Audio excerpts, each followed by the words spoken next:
Business फोकसका साथमा dish home fibre net. Classic tech छोयो कि चल्यो। अजोड इन्सुरेन्स, हरेक कदमको सहयात्री। कामना सेवा विकास बैंक, प्रगतिको आधार कामना सेवासँगको कारोबार।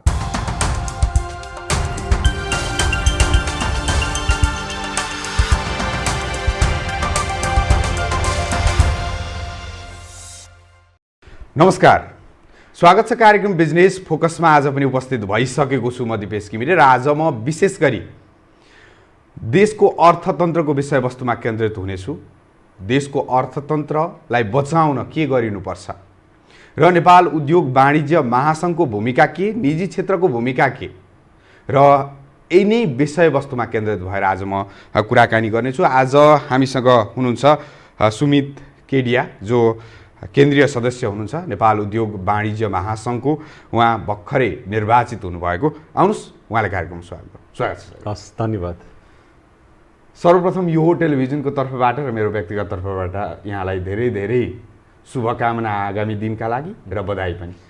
धन्यवाद, हजुरको शुभेच्छा अहिले पनि प्राप्त गरिरहेको छु र आउने दिनमा पनि पक्कै पनि प्राप्त गर्नेछु भन्ने मैले विश्वास राखेको छु। निर्वाचन अघि पनि हाम्रो कुराकानी भएको थियो। हजुर, वास्तवमा कस्तो महसुस भइरहेको छ? यो के गर्छु भन्ने सोच बनाउनु भएको छ यो एङ्गलबाट? एकदम नहुनु अनुभव। मैले आजसम्म कहिले पनि म यस्तो यो निर्वाचन जस्तो ठाउँमा म गएको थिएन।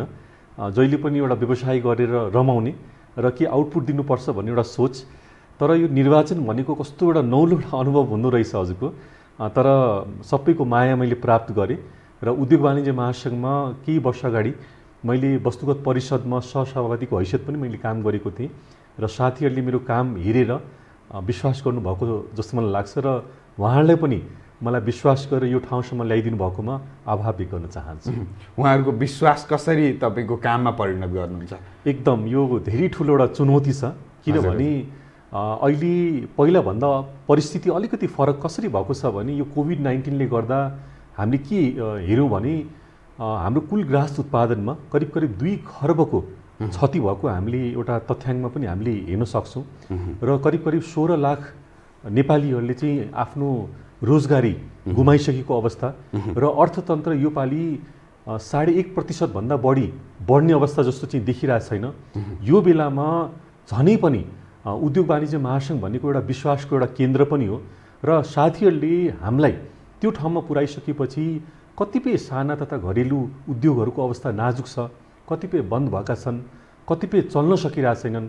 अब हामीले समग्र अर्थतन्त्रलाई चलायमान गर्नका निमित्त हाम्रो आदरणीय अध्यक्षज्यू पनि आइसक्नु भएको छ, वरिष्ठ उपाध्यक्षज्यू, पदाधिकारीज्यूहरू, हामी सबैजना अब चाँडै हाम्रा विभिन्न समितिहरू छन्, जस्तो उद्योग समिति, वाणिज्य आपूर्ति समिति, रोजगार समिति, कसरी समितिहरूलाई चाहिँ पूर्णता दिएर चाहिँ काममा थाल्ने गर्ने भन्न हामी चाहिँ एकदम लागिरहेछौँ। पहिले जुन समितिहरूमा जुन नेतृत्व दिएको थियो त्यो स्वत विघटन भए जस्तो र फेरि पनि गर्नुपर्ने स्थिति आएको। अब कसरी अगाडि बढ्छ उद्योग वाणिज्य महासङ्घ? हजुर, अब कस्तो हुन्छ भने अब अस्ति पनि हाम्रा पदाधिकारीज्यूहरू चाहिँ एउटा रिट्रिटमा जानुभएको थियो र त्यो रिट्रिटमा गएको बेलामा उहाँहरूले अब चाहिँ उद्योग वाणिज्य महासङ्घको कार्यदिशा के हो त, एउटा त्यो पार्ट र अर्को भनेको right person at the right place, होइन? यो 2-3वटा कुराहरू चाहिँ उहाँले छलफल गर्नुभएको छ र चाँडै मलाई लाग्छ यो आउने हप्ताभित्र विभिन्न समितिहरूमा, जस्तो त्यहाँ सभापतिहरूको आवश्यकता पर्छ, किनभने एउटा लिडर नभएसम्म त्यो समिति ड्राइभ गर्न गाह्रो हुन्छ। त्यही भएर चाहिँ आई थिङ्क यो हप्ताभित्र सबै फुलफिलमेन्ट भइसकेपछि चाहिँ हामीले एकदम एउटा स्पिडमा हामी काम गर्न सक्छौँ भन्ने मलाई विश्वास छ। वास्तवमा तपाईँले अगाडि कोट पनि गर्नुभयो, लगभग 2 खर्बको क्षति भयो कोभिडले भन्ने हिसाबमा। हामीले अगाडि पनि कुराकानी गरेका थियौँ तपाईँसँग, जुन स्थिति नाजुक छ, जुन तहसम्म पुगेको छ नेपालको अर्थतन्त्र, यो उकास्न धेरै चुनौतीहरू छन् भन्नुभएको थियो। कस्तो स्थितिसम्म पुग्यो तपाईँको विश्लेषणमा खास कोभिडले र यसलाई कसरी सुधार गर्दै अगाडि बढ्न सकिएला? मलाई के लाग्छ भने सबभन्दा बढी एफेक्टेड हजुरको चाहिँ सबभन्दा नम्बर 1मा हजुर लिनुभयो भने पर्यटन क्षेत्र नै हो। किनभने नेपालमा पहिला पनि हामी के भन्थ्यौँ भने 3टा क्षेत्र एकदम सम्भावित क्षेत्र छ, पर्यटन, कृषि र हजुरको चाहिँ हाइड्रो, होइन? त्यो पछि यो 3टी सेक्टर एकदम एउटा अप्ठ्यारोमा परेका छन् र 1, 2, 3 को क्राइटेरिया हजुरले हेर्नुभयो भने पहिलो पर्यटन, त्यसपछि हजुरको चाहिँ कृषि, त्यसपछि हजुरको चाहिँ हाइड्रो। र मेरो विचारमा यसलाई रिभाइभ गर्नका निमित्त चाहिँ अस्ति पनि मौद्रिक नीतिमा सरकारले केही कुराहरू ल्याउनु भएको हो, त्यो आफ्नो ठाउँमा छ। तर हामीले जिडिपीको केही नभए पनि 7 देखि 8% चाहिँ हामीले जिडिपीमा पैसा हामीले इन्फ्युज गर्न सकिन्न भने चाहिँ निकै गाह्रो हुन्छ रिभाइभ गर्न। एन्ड आई थिङ्क मैले हजुरले मलाई प्रश्न सोध्नुभयो, मैले ठ्याक्कै जवाब दिनुभन्दा पनि हामीले कुन कुन समस्याहरू के छन्, कुन सेक्टरको के प्रब्लम छ, त्यो कुरालाई आइडेन्टिफाई गरेर चाहिँ हामी मुभ गर्दाखेरि राम्रो हुन्थ्यो जस्तो मलाई लाग्छ। हजुर अलिकति कृषितर्फै केन्द्रित हुन्छ तपाईँको हजुर दुग्ध तर्फबाट अलिकति हेर्दा। खास वास्तवमा कृषिको अवस्थालाई हेर्दा सेकेन्डमा राख्नुभयो तपाईँले, जुन क्षति पुगेको दृष्टिकोणबाट। कतिपयले भने कृषि एउटा अवसर आत्मनिर्भर हुनलाई अलिकति एउटा माध्यम जस्तो बन्दियो कोभिड भन्ने पनि सुन्नमा आउँछ।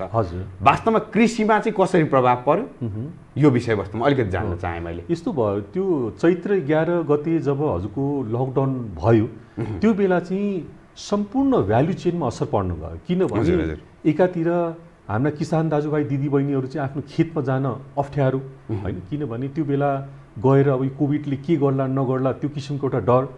अनि कतिपयले चाहिँ हजुरको चाहिँ त्यहाँ तरकारी भनौँ फलफुल भयो त्यो कुराहरूलाई चाहिँ आफ्नो खेतबाट निकालेर चाहिँ बजारसम्म पठाउन अप्ठ्यारो। त्यो चाहिँ सम्पूर्ण भ्याल्यु चेनमा त्यो बेला चैत्र 11 देखि लिएर 2-3 महिना चाहिँ असर परेको थियो। क्रमशः त्यसमा सुधार आउँदै गयो र अहिलेको प्रब्लम हजुरले कृषिमा हेर्नुभयो भने मुख्य समस्या मैले बजारको हेरिरहेको छु।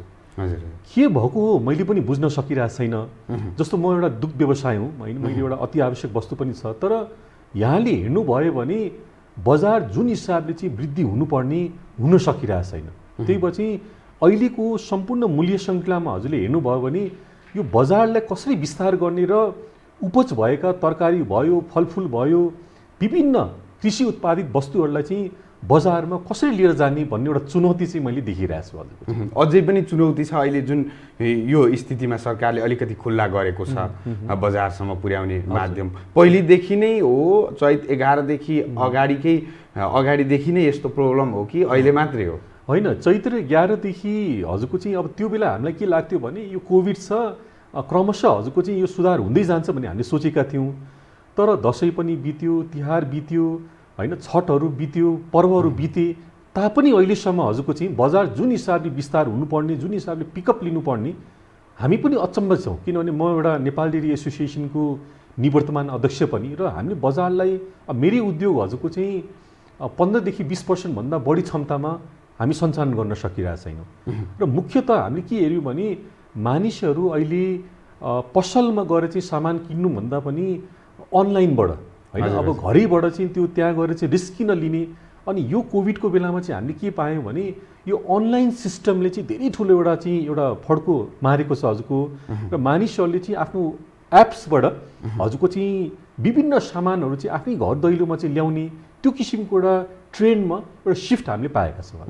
दुग्ध सामग्रीमा अनलाइन सिस्टम प्रभावकारी होला? दुग्ध पदार्थमा मेरो विचारमा हामीले फर्मल सेक्टरले हामीले प्रयत्न गरिरहेछौँ, आफ्नो ठाउँमा छ।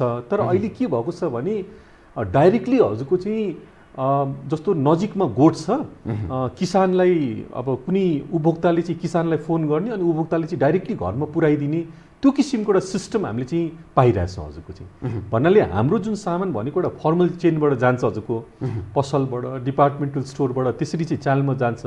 तर अहिले यो कोभिडले गर्दा चाहिँ त्यो च्यानलमा अलिकति परिवर्तन भएको हामीले महसुस गरिरहेछौँ। भनेपछि तपाईँहरूलाई अलिक अप्ठ्यारो परेछ भनेपछि एकदम।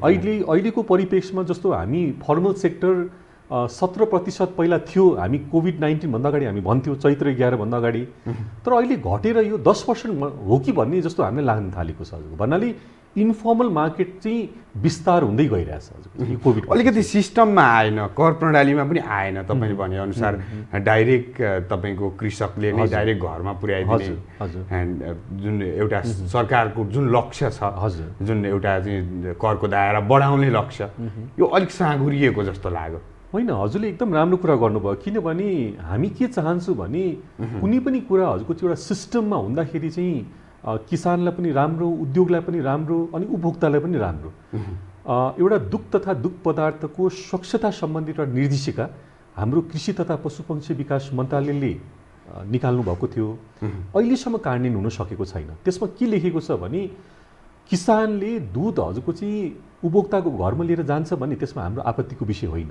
तर पसलबाट कसैले दुध र दुध पदार्थ बिक्री वितरण गर्नुहुन्छ भने कमसेकम हजुरको चाहिँ त्यसमा मिनिमम क्राइटेरिया जस्तो प्याकेजिङ एन्ड लेबलिङ हुनु पर्यो, त्यसको उपभोक्ता मूल्य कति हो, त्यो भ्याटमा चाहिँ हामीले तिर्न सक्नु पर्यो। त्यस्ता कुराहरू हुँदाखेरि चाहिँ दुईवटा राम्रो के हुन्छ भने सरकारले पनि पाउने राजस्व सरकारले पनि पाउने भयो र जस्तो फर इक्जाम्पल हजुर एउटा उपभोक्ता हुनुहुन्छ होइन, हजुर एउटा पसलमा जानुभयो। अब पसलमा जाँदाखेरि हजुरले चाहिँ त्यो पसलेलाई चाहिँ मलाई घिउ दिनुहोस् भनेर भन्नुभयो। एउटा चाहिँ ब्रान्डेड घिउ दियो उसले, एउटा चाहिँ खुला घिउ दियो भने हजुरले कुन छान्नुहुन्छ? मैले हजुरलाई प्रश्न गरेँ, हजुरले कुन छान्नुहुन्छ? हजुरको चाहिँ हजुरले त पक्कै पनि हजुरको चाहिँ त्यो ब्रान्डेड छान्नुहुन्छ। किन छान्नुहुन्छ भने त्यसमा त सबै कुरा उल्लेख छ नि, हामीले त्यही नै खोजेको हो हजुरको चाहिँ। त्यो पछि त्यो निर्देशिका कार्यान्वयन भइदिएको खण्डमा चाहिँ अत्यन्त राम्रो हुन्थ्यो भन्ने हाम्रो अनुरोध र हजुरको टेलिभिजन मार्फत पनि सम्बन्धित निकायहरूले चाहिँ यसमा पहल गरिदिनु हुनेछ भन्ने पनि मैले विश्वास। यसमै मैले जोड्न चाहेँ अलिकति उपभोक्ताहरूको गुनासो हामी नै उपभोग गर्दा पनि अलिकति मूल्यमा फरक जस्तो देखिन्छ।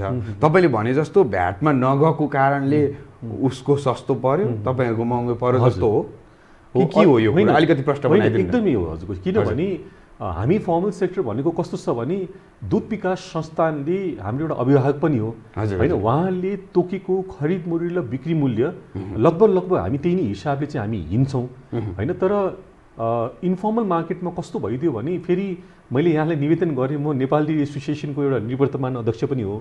मैले हजुरलाई चाहिँ इन्टरभ्यू दिँदै जाँदाखेरि चाहिँ कसैको व्यवसाय मरोस्, कसैको पसल नचलोस् भन्ने होइन। मैले मात्रै के भन्न खोजिरहेको छु भने हामी सबैजना एउटा सिस्टममा बस्दाखेरि चाहिँ के हुन्छ भने जस्तो आजको दिनमा हजुरले हेर्नुभयो भने पहिला नेपाली औषधिलाई कसैले पनि विश्वास गर्दैन थियो, तर अहिले हजुरले हेर्नुभयो भने मेरो विचारमा 60 देखि 70% नेपाली औषधिले हजुरको बजार लिन सफल भएको छ।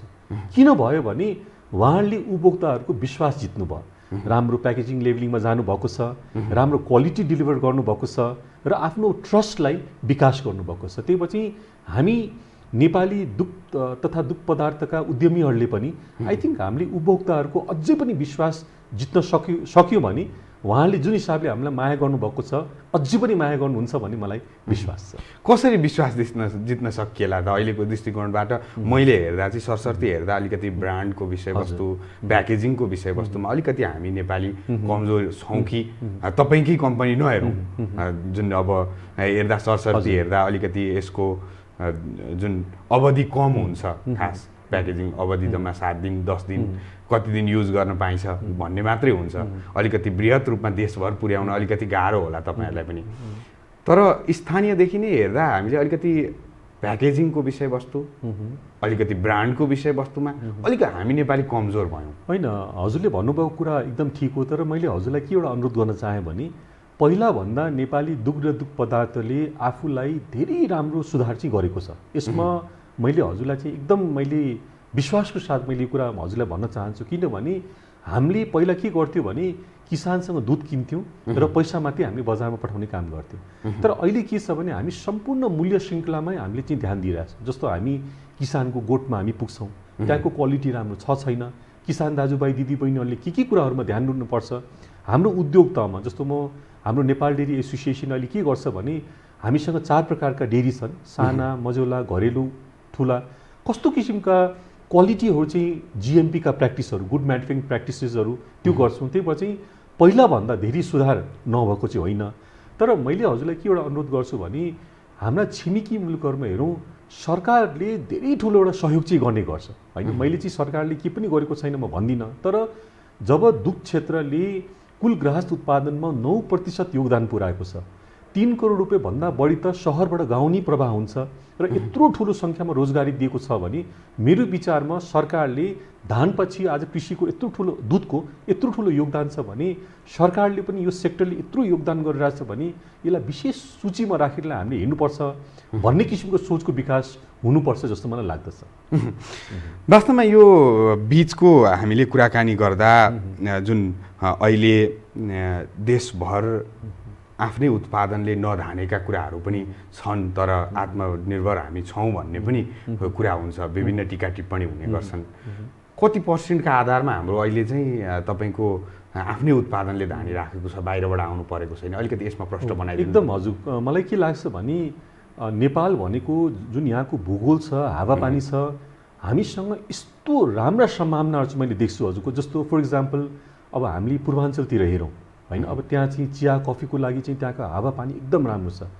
जडीबुटीको लागि चाहिँ एउटा प्रान्त र मेरो विचारमा जुन हामीले यो प्रादेशिक संरचनाको पनि अवधारणा हामीले किन बनाएका थियौँ भने प्रत्येक प्रदेशका आफ्ना खुबी हुन्छन् होइन, र त्यो प्रदेशलाई चाहिँ कसरी विकसित गर्न सकिन्छ। र अहिले त केन्द्रभन्दा पनि हरेक प्रदेशको स्थानीय सरकारमा पनि बजेट प्रवाह हुनेदेखि लिएर हरेक कुरा भइसकेको अवस्था, मुख्यमन्त्रीदेखि लिएर चाहिँ सबै मिनिस्ट्रीहरू पनि भइसकेको अवस्थामा मैले त हजुरलाई के भन्छु भने केही अप्ठ्यारो मैले देख्दिनँ। र साँच्चै नै हामीले चाहिँ प्रत्येक प्रदेशलाई चाहिँ राम्रोसँग चाहिँ हामीले वर्किङ गर्न सक्यो भने चाहिँ प्रत्येक प्रदेशले चाहिँ कृषिमाथि छोडिदिनुहोस्, उद्योगदेखि लिएर हरेक कुरामा चाहिँ एउटा कायापलट चाहिँ गर्न सक्छ। तर अहिले मुख्य मैले के देखिरहेको छु भने तालमेलको कमी मैले देखिरहेको छु। तालमेल कहाँ देखिरहेको छु भने प्रदेशको बिचमा र प्रदेश र केन्द्रको बिचमा। त्यसपछि त्यो तालमेल मिलाउँदै जाने र उद्योग वाणिज्य महासङ्घ पनि मैले हजुरलाई अनुरोध गरेँ प्रत्येक प्रदेशमा हाम्रो संरचना छ भने हामी त देश बनाउनका निमित्त हामी तयार छौँ भन्ने हिसाबले सरकारले हामीलाई किन समावेश गर्नुहुन्न? प्रत्येक हजुरको ड्राफ्टमा पोलिसीमा हामीलाई ल्याउनुहोस् न। हामी तपाईँको चाहिँ यत्रो वर्षदेखि चाहिँ हामी यो व्यवसायमा लागेका छौँ भने सरकारसँग हामी के पनि अपेक्षा राख्दैनौँ। हामी नेपाललाई एउटा सुखी समृद्ध सुन्दर नेपाल मात्रै हामी हेर्न चाहन्छौँ र त्यसको लागि चाहिँ हामी फ्री अफ कस्ट सरकारले जुन बेला पोलिसी ड्राफ्टरको बेलामा बोलाउन चाहनुहुन्छ हामी तयार छौँ त्यसको लागि। भनेपछि तपाईँले भनेअनुसार स्थानीय तह हेरेर त्यहाँ के उत्पादन हुन सक्छ त्यसलाई चाहिँ प्रवर्धन गर्नुपर्ने उपयोग बेला आएको छ। एकदम र त्यसको लागि चाहिँ हजुरको प्रविधि र प्राविधिक होइन, मैले कृषिमा भन्दाखेरि तीनटा कुरा मैले अभाव देखिरहेको छु। प्रविधि प्राविधिक र अनुसन्धान अथवा रिसर्च एन्ड डेभलपमेन्ट, यो तीनटा कुरालाई चाहिँ हामीले एउटा फ्युजन गरेर चाहिँ जान सक्यो भने त्यो कृषि भनेको चाहिँ एउटा कम्प्लिट प्याकेजको हिसाबले हामी लिएर जान सक्छौँ। वास्तवमा यिनै कुराकानी गर्दै गर्दा दुधबाट उत्पादन हुने चिजतर्फै केन्द्रित हुन चाहन्छु। खास नेपालमा परापूर्व कालदेखि आएको चलन अनुसार र कसरी गर्ने त्यो प्रविधि अनुसार नै गर्ने गरिन्छ। अहिले केही मात्रामा तपाईँहरूले गर्दै हुनुहुन्छ, तर अझै पनि गाउँघरमा त्यही स्थिति छ। यसलाई हामीले हेर्दा अलिकति दक्ष जनशक्तिको अभाव हो कि भनेर विश्लेषण गर्न सक्छौँ। वास्तवमा अब उद्योग वाणिज्य महासङ्घमा तपाईँ पुग्नु भएको छ। अब तपाईँको काम के हुन्छ? एउटा अभिवृद्धि गर्न, जनचेतना अभिवृद्धि गर्ने हिसाबमा अथवा अन्य कुराहरूले गरेर एउटा जनतालाई जनचेतना पुर्याउनलाई चाहिँ तपाईँको भूमिका के हुन्छ? एकदम राम्रो कुरा गर्नुभयो हजुरको। किनभने मैले अघि पनि हजुरलाई भनेको थिएँ कि साथीहरूले विश्वास गरेर के गर्न सक्छ कि भन्ने हिसाबले हामीलाई पठाउनु भएको छ र व्यक्ति एक्लैले माथि के गर्न सक्दैन, एउटा टिमको आवश्यकता पर्छ। र मलाई एउटा के विश्वास छ भने अब हाम्रो उद्योग वाणिज्य महासङ्घमा जुझारु टिम हामी गएका छौँ होइन। हाम्रो आदरणीय अध्यक्षज्यू शेखर गोल्छाजी हुनुहुन्छ, वरिष्ठ उपाध्यक्षज्यू हाम्रो चन्द्र ढकालजी हुनुहुन्छ, लगायत हाम्रो पदाधिकारीज्यूहरू हुनुहुन्छ। अब हामी के गर्नेछौँ भने एउटा चाहिँ हामीले आफ्नो उद्योग व्यवसायहरूको अवस्था के छ एउटा त्यो हामी एउटा इभ्यालुएसन गर्नेछौँ र अर्को हाम्रो अर्थतन्त्रको अवस्था के छ त्यो इभ्यालुएसन गर्नेछौँ र त्यो दुईवटा कुराको चाहिँ हामीले तालमेल गरेर अनि त्यसपछि हामीले 10 दिनभित्र के गर्ने, 1 महिनाभित्र के गर्ने र हाम्रो मेजर फोकस भनेको चाहिँ सरकारले बनाएको नीति। किनभने उद्योगी व्यवसाय आफैमा हजुरको चाहिँ के गर्नुपर्छ भन्ने एउटा सोच हुन्छ। मेन कुरा फेरबदल गर्ने भनेको नीतिले हो। त्यसपछि हाम्रो मेजर फोकस भनेको चाहिँ कस्तो किसिमको नीति सरकारले बनाउँदाखेरि सबैलाई राम्रो हुने हो, त्यो नीतिमा चाहिँ हामी केन्द्रित भएर चाहिँ हाम्रो आफ्नो सुझावहरू चाहिँ सरकारलाई र सरकारसँग मिलेर हामी काम गर्नेछौँ आउने दिनमा चाहिँ। जनचेतना अभिवृद्धिको लागि योभन्दा अगाडि पनि तपाईँहरूले समिति नै बनाएर काम गर्दै हुनुहुन्छ, यसलाई निरन्तरता दिनुहुन्छ? हजुर एकदम हजुर। किनभने हाम्रो त त्यहाँ 7 देखि 8वटा समिति छँदैछन्। जस्तो अब उद्योग हेर्ने उद्योग समिति छ, राष्ट्र समिति छ, त्यसपछि वाणिज्य आपूर्ति समिति छ, विभिन्न क्षेत्रलाई पर्यटन समिति छ भन्नाले विभिन्न क्षेत्रलाई सम्बोधन हुने गरी चाहिँ एउटा हामीसँग समितिहरू छन्।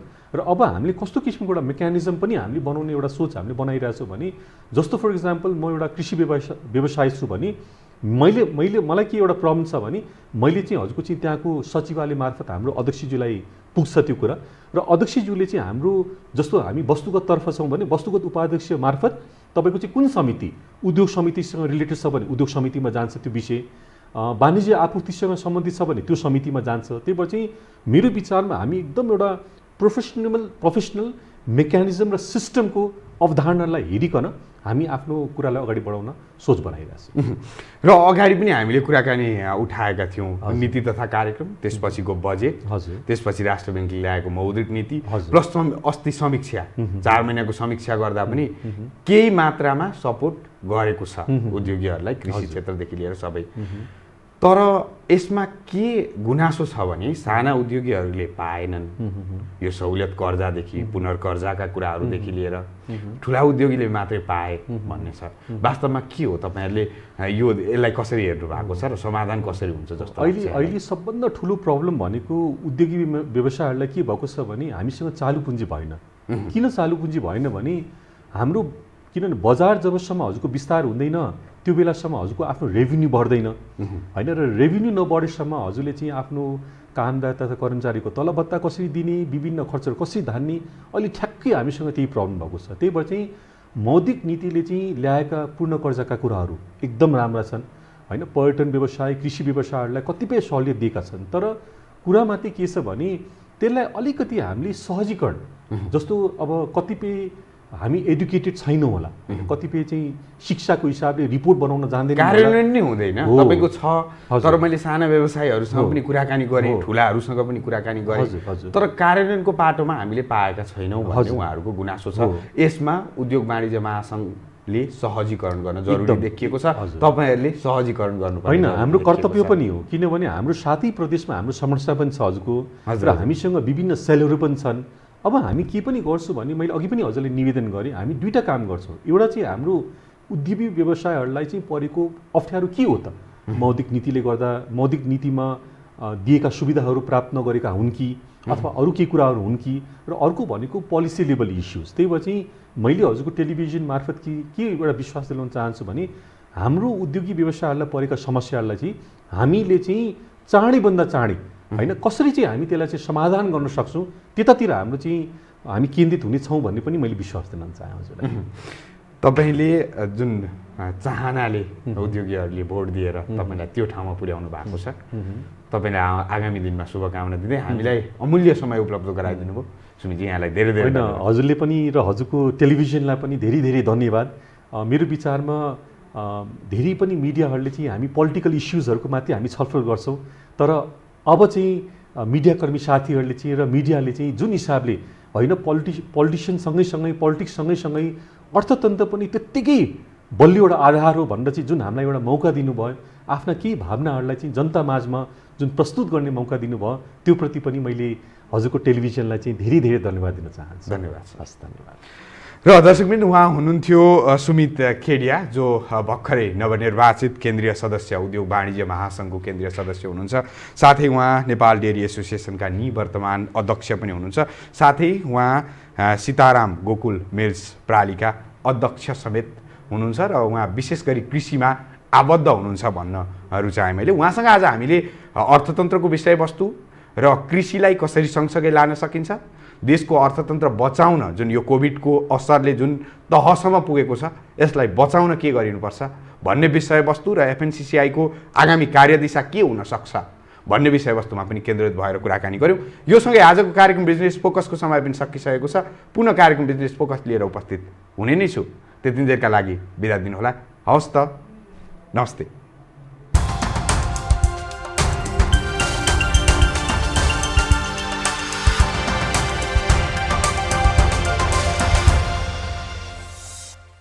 बिजनेस फोकसका साथमा dish home fibre net. Classic tech छोयो कि चल्यो। अजोड इन्सुरेन्स, हरेक कदमको सहयात्री। कामना सेवा विकास बैंक, प्रगतिको आधार, कामना सेवासँगको कारोबार।